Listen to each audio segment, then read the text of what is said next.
Samantala, nananawagan naman ang ilang pang Pilipinong naiwan sa Gaza na payagan silang makasama ang kanilang mga asawang Palestino sa pagtawid ng Rafah border crossing.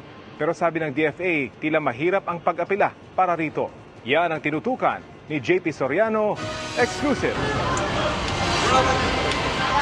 Sa yerong puti na ito, katabi ng gate, nakapaskil ang listahan ng mga dayuhang kasama sa mga pinayagang makalabas ng Gaza at makapasok sa Egypt. Karamihan sa mga sumisilip sa listahan, mga Pilipino o di kaya mga asawa nilang Palestino. Makikita ang mga naghihintay na makalabas, ang ilan, kalong ang mga batang anak. Ang ilan sa mga pamilyang naghihintay sa border sakay ng karitelang ito na hinihila ng kabayo, habang ang iba nakaupo sa kalsada sa tapat ng gate ng border. Di kalayuan sa border sa mga daanan makikita ang mga wasak na gusali dahil sa airstrikes. Ang hinihintay ngayon ng gobyerno ng Pilipinas ang muling pagbubukas ng Egypt ng kanilang border sa Rafah border crossing para makalabas na ang mga natitirang Pilipino sa Gaza at 16 na Palestino na asawa ng mga Pilipino na pinayagan ng Israel at Egypt na makalabas ng Gaza. All the remaining Filipinos have been approved. Meaning to say, if they want to go, they can all go as a group, hindi in batches of 30, 40, 50. They can go as a group, 95 Filipinos. And they have approved 16 of the Palestinian spouses. Not all. There were some who were not allowed because they did not pass the security checks. Kasama sa mga Pilipinong nasa listahan ng pwedeng pumasok sa Egypt at umuwi ng Pilipinas si Diana, di niya tunay na pangalan, na ilang linggo nang nakakausap ng GMA Integrated News. Pero isa ngayon ang asawa ni Diana na Palestino sa mga hindi nakapasa sa security check. Marami po sa pamilya namin, wala po sa listahan. At mahirap po sa amin lumabas ngayon na hindi po namin kasama yung asawa namin.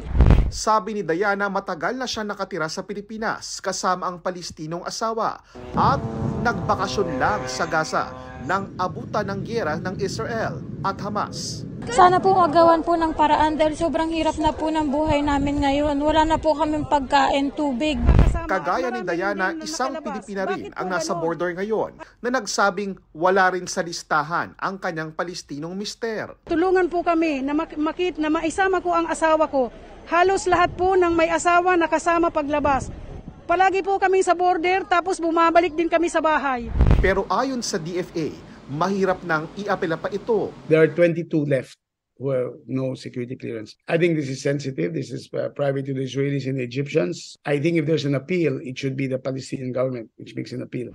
Isa sa mga Pilipinong hindi nakasama sa unang batch ng nakalabas ng Gaza, bumalik muli sa kanilang bahay. Ipinakita nila kung paano sila nag-iigib ng tubig mula sa mga deep well at sitwasyon sa kanilang bahay na walang kuryente at kapos sa pagkain. Dahil minsan alas 12, alas 11 ng gabi, nagpapaputok po sila. Kaya ito, gabi na naman ito, kahit na kumakain po kami, mahina ang ilaw po.